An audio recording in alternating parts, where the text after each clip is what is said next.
Meski di masa pandemi COVID-19, dua siswi Madrasah Ibtidaiyah di Kabupaten Boyolali tetap berkarya. Mereka menciptakan robot COVID Fighter 3-in-1, yakni robot pengecek suhu tubuh dilengkapi alat steril dan ATM masker.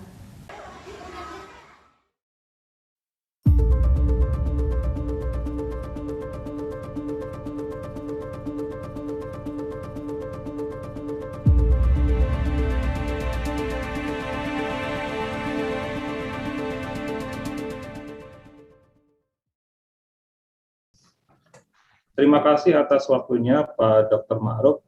Senang bisa bertemu dengan Bapak Ibu semua hari ini di diskusi Real Thinker gitu ya. Kita sudah mulai beberapa kali gitu ya. Di minggu lalu juga sudah ada penyampaian dari Dr.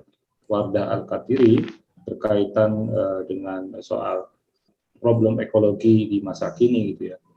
Nah, hari ini saya melanjutkan sebenarnya masih ada keterkaitan dengan presentasi beliau itu gitu ya, berkaitan dengan apa yang kita perlu persiapkan di masa yang akan datang ya, berkaitan dengan pengembangan teknologi dan kehidupan manusia di Indonesia.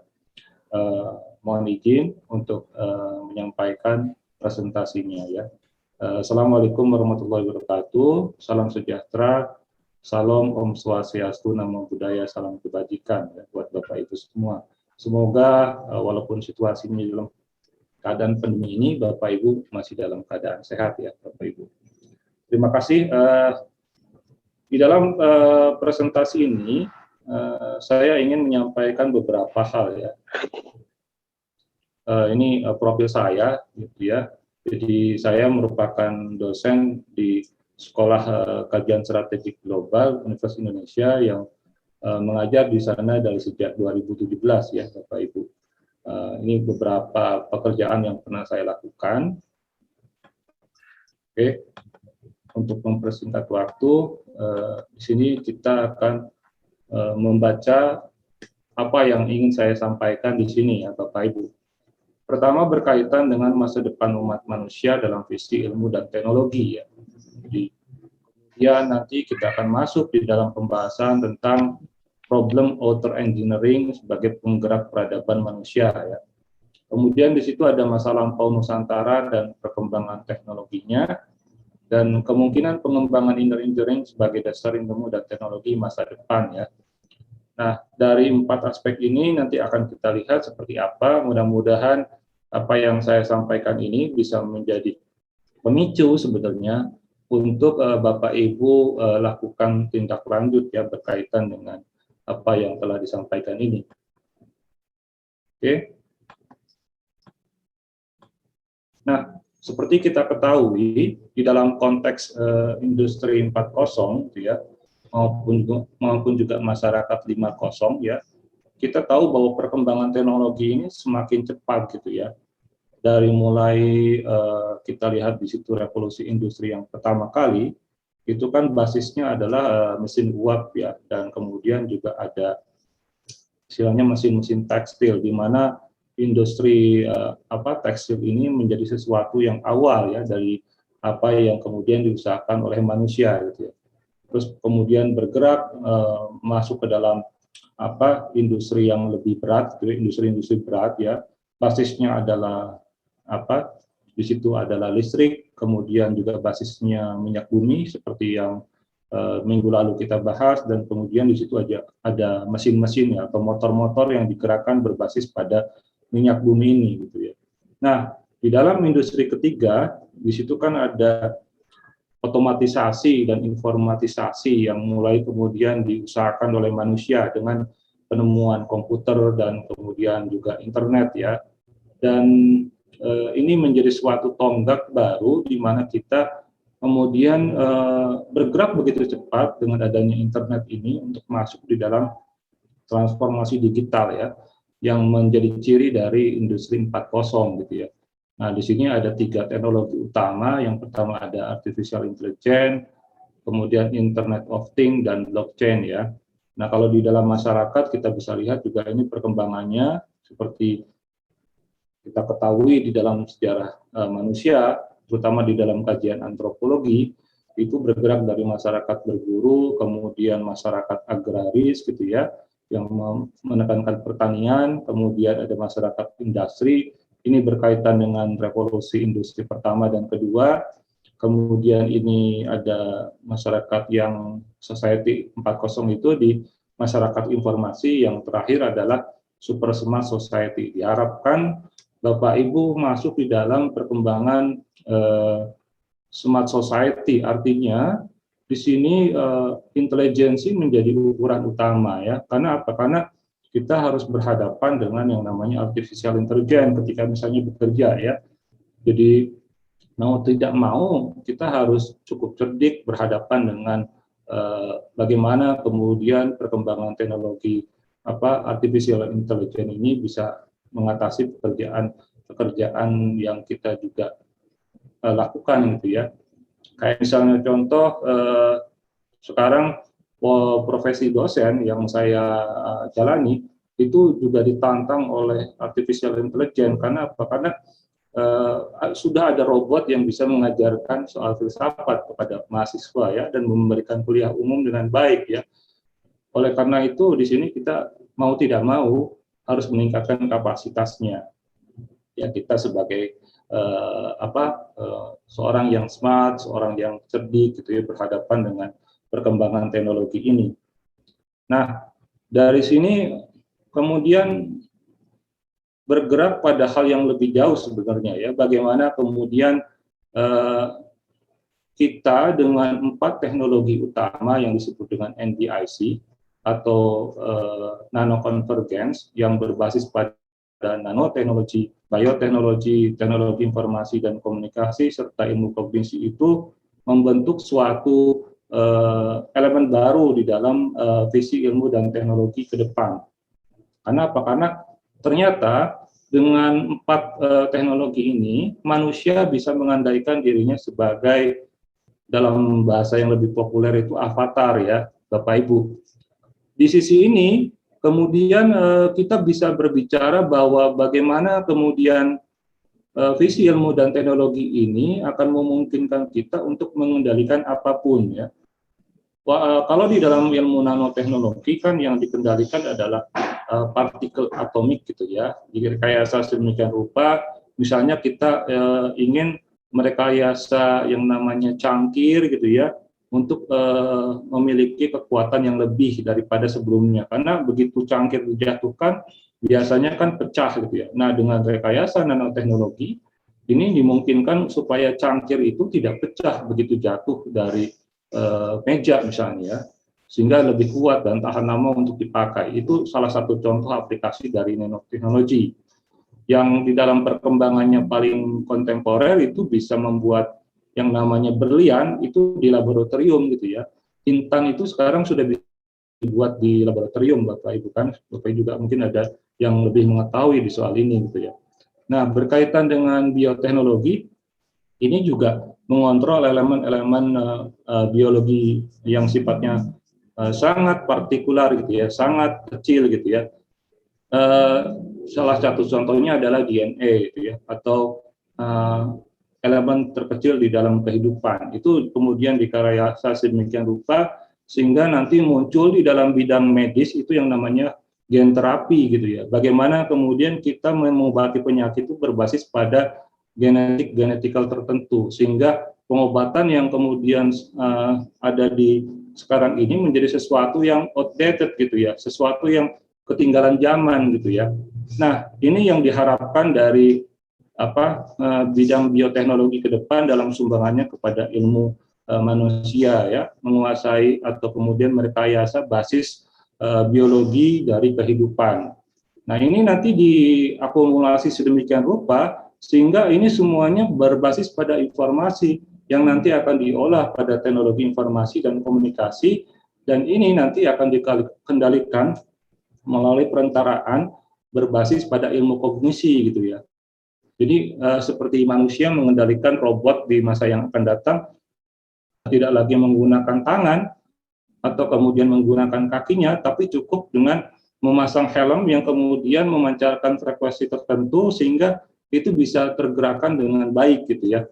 Nah, ini beberapa sudah dibuat gitu ya, dengan berbasis pada human computer interaction yang sudah dilakukan di riset utamanya di Massachusetts Institute of Technology gitu ya. Nah, ini sudah banyak dilakukan gitu ya. Nah, akhirnya dengan cara seperti itu kita bisa istilahnya itu menguasai segala aspek ya, segala lini ya yang berkaitan dengan materi yang ada di dunia ini.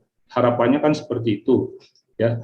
Nah, industri 4.0 itu adalah awal dari yang tadi saya jelaskan gitu ya, yang saya tadi sampaikan gitu. Nah, tapi kalau kita perhatikan, ini sebenarnya kan muncul visi-visi NBIC ini, gitu ya. Kalau dalam bahasa populer itu disampaikan oleh pengarang buku yang namanya Homo Deus itu ya. Jadi kok saya lupa ininya. Jadi, salah satu pemikir ini yang lebih populer ya kalau di Indonesia ya, Harari ya, Yuval Noah Harari maksud saya gitu ya, dengan bukunya Homo Deus gitu. Tapi kalau di yang lebih teknis misalnya kita bisa berkenalan dengan pemikir transhumanis ini yang namanya Nick Bostrom.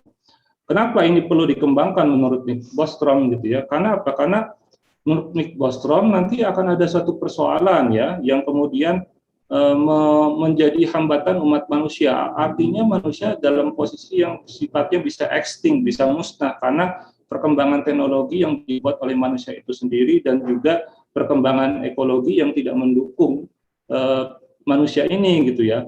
Nah, itu yang nanti disebut dengan existential risk dari mulai global warming dan kemudian soal-soal lain yang diprediksi oleh ilmuwan masa lalu sebagai bahwa daya dukung bumi ini tidak akan mendukung perkembangan umat manusia jika seandainya sudah overpopulasi gitu ya. Nah, ini yang terjadi di dalam pemikirannya Nick Bostrom gitu ya. Meskipun demikian, apa yang menjadi problem itu ditanggulangi dengan cara-cara yang berbeda tadi ya. Pikirannya untuk survival of the fittest, manusia harus keluar dari jalur evolusi dan bisa mengendalikan tubuhnya sendiri secara teknis gitu ya, secara teknologis ya melalui rekayasa bioteknologi tadi gitu ya. Nah, mereka memang ingin mencapai suatu istilahnya itu bagaimana kemudian keluar dari problem-problem berat ini gitu sebenarnya ya. Tapi jalur yang ditempuh adalah seperti itu, adalah rekayasa bioteknologis maupun rekayasa nanoteknologis itu gitu ya. Nah, tapi di situ kan sebenarnya kalau kita mempertimbangkan apa yang disampaikan oleh Edgar Morin, salah satu pemikir yang kemudian berbicara soal kompleksitas, ini ada problem lain yang kita bisa tidak ketahui sebenarnya. Dalam ilmu itu ada yang disebut dengan blind spot gitu ya, bahwa kita tidak bisa mengetahui sepenuhnya apa yang terjadi di dalam kenyataan ini gitu ya. Nah, inilah yang kemudian kita bisa munculkan kritik terhadap pemikiran Bostrom ini bahwa solusi yang seperti itu bukan solusi yang tepat gitu ya. Karena itu bukan solusi yang tepat, misalnya begini ya. Saya ambil contoh di soal riset saya waktu di S3 berkaitan dengan riset disertasi saya ya yang disebut dengan penalaan genetik gitu ya. Jadi peningkatan kapasitas manusia yang dilakukan berdasarkan pada rekayasa genetik seperti yang tadi sudah saya sampaikan ya. Jadi ini nanti memasukkan bioteknologi sebagai teknologi utama ya. Mereka meriset yang namanya satu makhluk mungil lucu ini, kalau di Indonesia itu lebih dikenal sebagai apa ya, ikan hias gitu, sejenis ikan hias. Tapi sebenarnya punya kemampuan regenerasi yang luar biasa ya Bapak Ibu. Ketika kepalanya ini dipotong, axolotl ini tidak kemudian mati, tapi masih hidup dan kemudian dapat memunculkan kepalanya lagi gitu. Ini yang menarik dari makhluk ini dan makanya ini kan dijadikan model walaupun ada ternyata makhluk lain yang lebih memiliki regenerasi yang luar biasa untuk istilahnya dijadikan semacam obat anti-aging ya, anti-aging gitu ya. Jadi supaya orang tidak bertambah tua gitu ya. Nah, kalau ini sudah dikuasai regenerasi ini, maka bukan tidak mungkin manusia bisa bertahan dari situasi extinct tadi. Kira-kira logikanya seperti itu ya. Kalau kita bicara apa terkait dengan yang tadi disampaikan Bostrom ya, Bapak Ibu. Nah, itu berkaitan dengan visi NBRC ya, sebagai visi ilmu dan teknologi untuk masa depan, kira-kira seperti itu. Nah, tapi di sini kita lihat juga ada beberapa problem ya, kita menggunakan elemen kritik dari pemikir barat itu sendiri yang namanya Martin Heidegger gitu ya. Jadi Martin Heidegger ini melihat bahwa problem di dalam ilmu dan teknologi itu adalah bagaimana kemudian teknologi itu dipakai sebagai suatu cara untuk menyingkap ada gitu ya. Jadi memungkinkan kita untuk membuat sesuatu yang tadinya tak ada menjadi ada ke hadapan kita ya. Jadi di situ ada revealing gitu ya. Tapi di sisi lain ada hal-hal lain yang kemudian menjadi problem gitu selain revealing gitu ya. Di sini yang kemudian Martin Heidegger sampaikan ini berkaitan dengan bagaimana kita berhadapan dengan ini ya. Jadi teknologi klasik itu masih agak sedikit apa istilahnya itu ramah terhadap lingkungan gitu ya, dengan mode teknonya. Jadi ini cara menyikap ada untuk membawa kehadapan lah, kalau dalam bahasa filosofi seperti itu gitu ya. Punya karakternya mengurus atau mengelola ya, take care atau maintain ya. Nah, tapi di dalam teknologi modern, Martin Heidegger melihat bahwa itu problemnya adalah modenya itu ternyata gestel atau framing sebenarnya ya. Bagaimana kemudian teknologi kontemporer itu menjadi framing terhadap kenyataan dan hanya melihat aspek eksplorasinya atau eksploitasinya daripada menyingkapkan sesuatu terhadap adanya itu gitu ya. Menantang jadinya ya. Jadi di sini ada karakter mengatur atau ordering ya, yang kemudian kalau kita komparasikan di dalam cara mengolah tanah misalnya, teknologi klasik itu hanya menggunakan cangkul, sementara kalau dalam teknologi modern dia menggunakan traktor gitu ya. Ini komparasi yang benar-benar jauh sekali ya karakteristiknya. Yang satu tidak eksploitatif, masih maintaining tanah gitu ya, tapi yang satu lagi sudah eksploitatif gitu ya. Jadi kemudian tanah tidak diberikan waktu untuk beristirahat ya di dalam pengelolaan pertaniannya ini gitu. Nah, selain itu kita bisa lihat bahwa apa yang disampaikan Heidegger tadi juga pada tingkatnya yang lebih ekstrim, di sini muncul teknologi-teknologi lain ya, yang kita bisa lihat bahwa ternyata di dalam teknologi militer itu sudah berkembang jauh gitu ya, bahwa kemudian drone dipakai untuk membunuh gitu ya, teknologi untuk membunuh gitu ya. Dulu mungkin kita masih istilahnya itu ada unsur manusia di dalam aspek-aspek tertentu ya, yang berkaitan dengan misalnya penyerangan ya melalui pesawat-pesawat tempur gitu ya. Tapi sekarang dengan mudahnya drone diprogram untuk bisa menyerang musuh. Apalagi misalnya untuk menyerang yang dianggap target ya, tinggal memprogram drone itu, kemudian mengirim drone itu tanpa diketahui oleh musuh-musuh gitu, karena drone ini begitu kecil sehingga bisa inilah oleh radar gitu ya, bisa sedikit ini apa istilahnya itu, drone ini bisa memanipulasi radar juga gitu ya dengan beberapa cara gitu ya. Teknisnya mungkin saya tidak terlalu paham, tapi yang saya bayangkan kalau misalnya apalagi misalnya drone-nya sebesar lalat misalnya kan, itu bisa jadi problem juga gitu ya.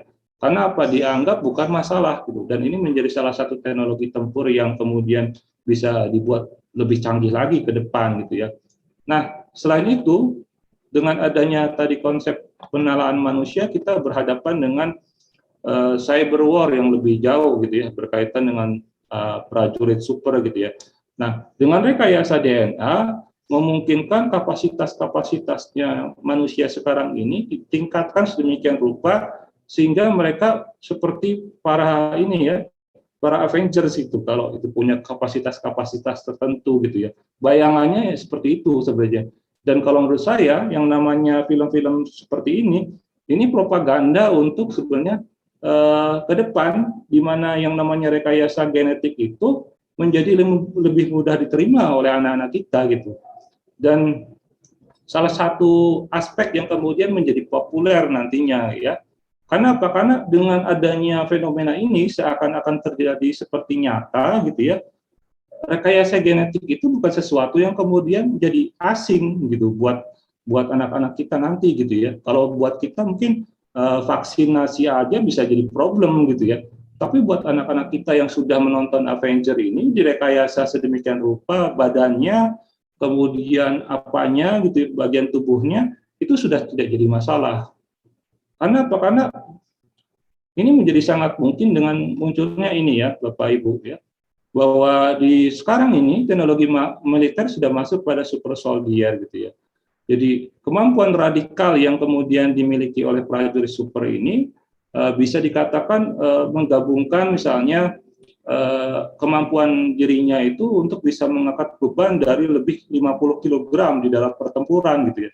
Nah, ini yang terjadi dan kemudian sekarang menjadi suatu riset yang intensif ya di bidang yang namanya human enhancement dalam kaitannya dengan teknologi militer gitu ya.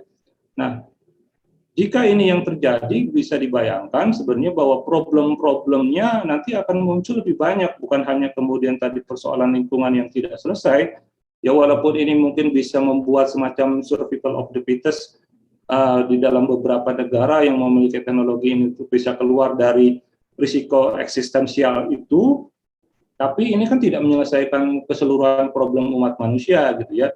Kalau misalnya ini terjadi perang nuklir, mereka mungkin masih bisa bertahan, tapi di luar yang punya teknologi ini, mereka tidak akan bisa bertahan. Itu yang jadi salah satu problem yang kemudian saya pikirkan berkaitan dengan teknologi-teknologi ini gitu ya.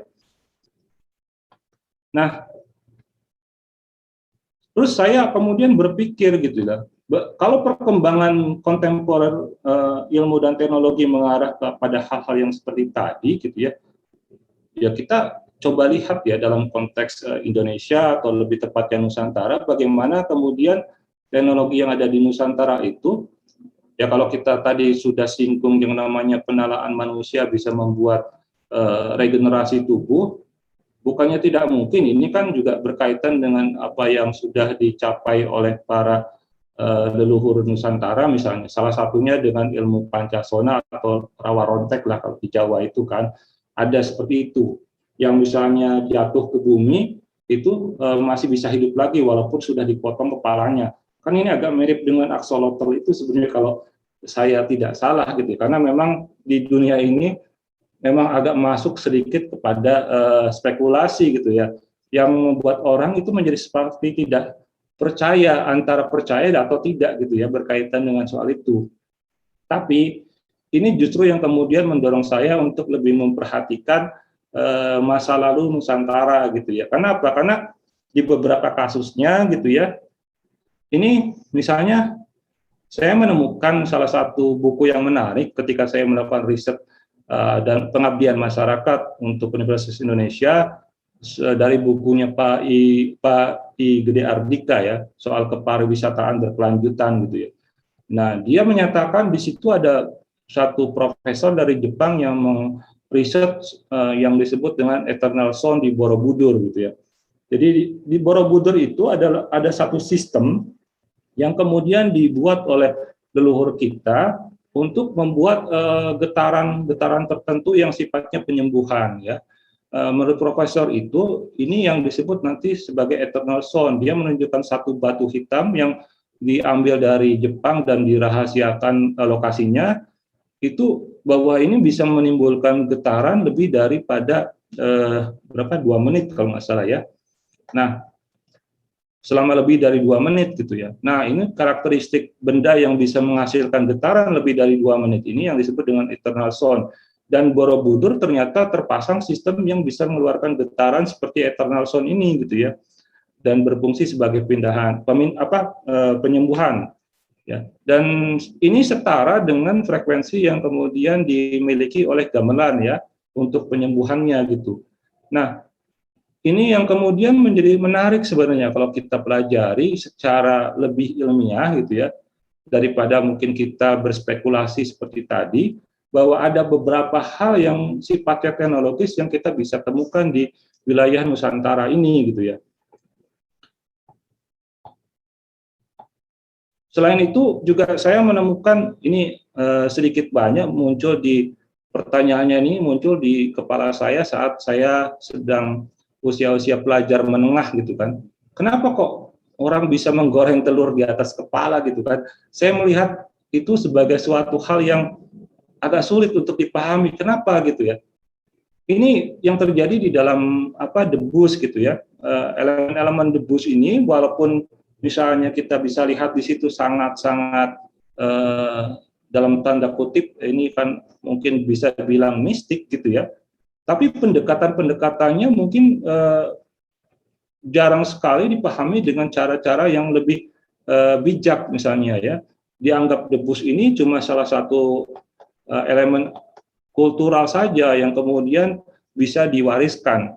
Nah, di sini saya lebih melihat bahwa debus ini sebagai sesuatu contoh di mana mereka ini ternyata menggunakan yang namanya inner engineering ya, atau teknologi rekayasa tubuh ya, yang dilakukan melalui rekayasa di tingkat frekuensi gitu ya, gelombang tertentu. Karena kalau kita bicara soal fisika kuantum, dan saya juga mendapatkan inspirasi ketika pertama kali saya masuk di Fakultas Filsafat UGM itu, di kurang lebih berapa bulan setelah itu, teman-teman di angkatan 94 waktu itu, kalau saya tidak salah ingat, itu melaksanakan satu seminar yang menghadirkan Prof. Seno Sastro Amijoyo ya.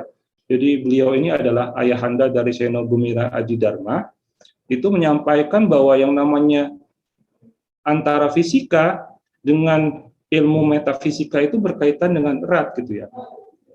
Bagaimana kemudian yang namanya dia menunjukkan bahwa yang namanya keris itu bisa misalnya bisa disampaikan ya tanpa harus dikirim lewat paket, tapi ternyata bisa datang ke pemiliknya tanpa kemudian dikirim lewat paket itu, ternyata itu berkaitan dengan soal bagaimana kemudian peluruhan di tingkat partikel gitu ya, dan itu bisa istilahnya itu bisa dijelaskan secara fisika juga itunya ya, peristiwa-peristiwanya ya.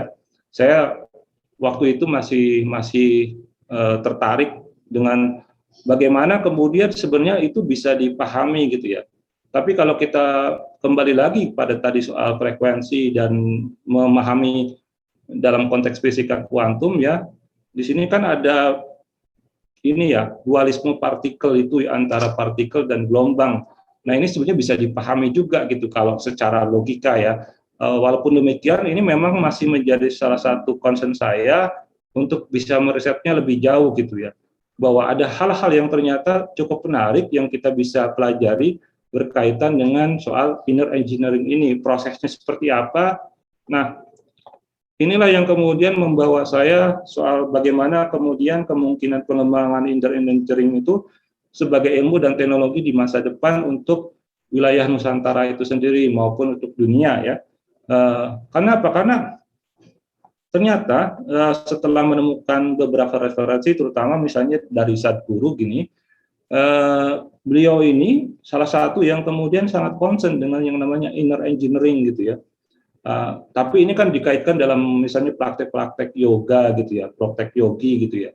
Nah, di mana apa yang kemudian dia bisa ini kan dengan praktek-praktek meditasi juga gitu ya.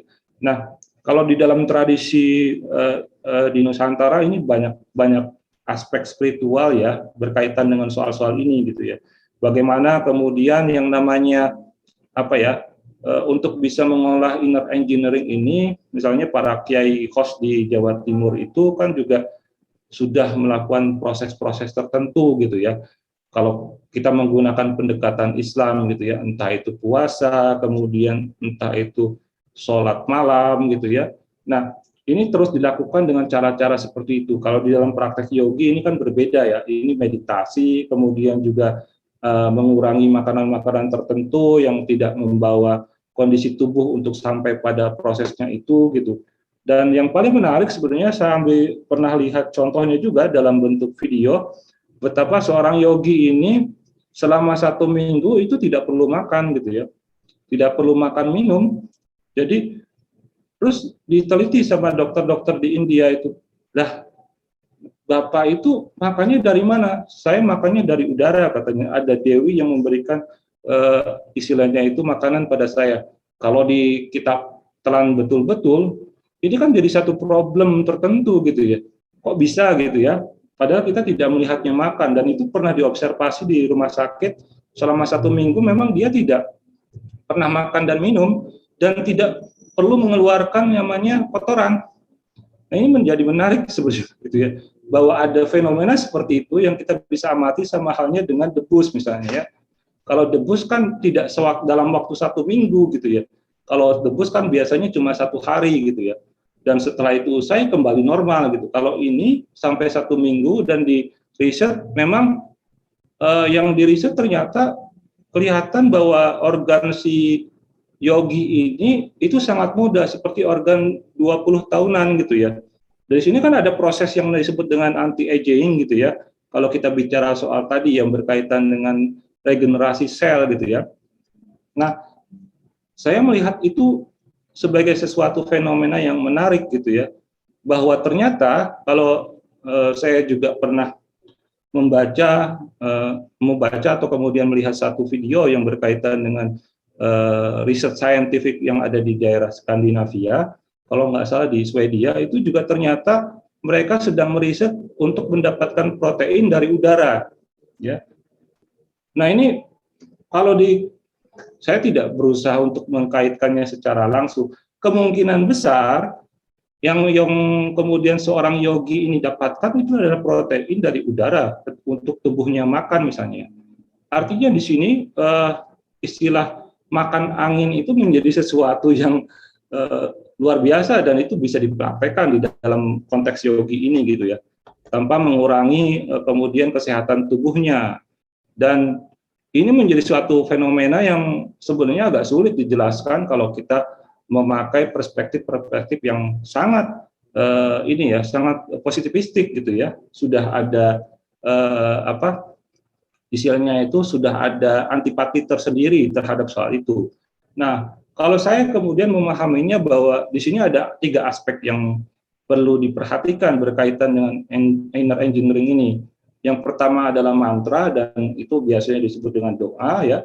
Ya, seperti yang misalnya Bapak Ibu bisa baca di sini, jika dikaitkan dengan teori fisika kuantum, maka mantra ibaratnya akan menjadi semacam kode pembuka yang bekerja di gelombang tertentu dan berdampak pada tubuh ya, sebagaimana dihasilkan oleh eternal sound yang dimiliki oleh Borobudur gitu ya. Nah, kalau yantra ini jimat ya, Bapak Ibu mungkin kalau di dunia pesantren atau mungkin juga di dunia Jawa ini menjadi sesuatu yang lazim gitu ya.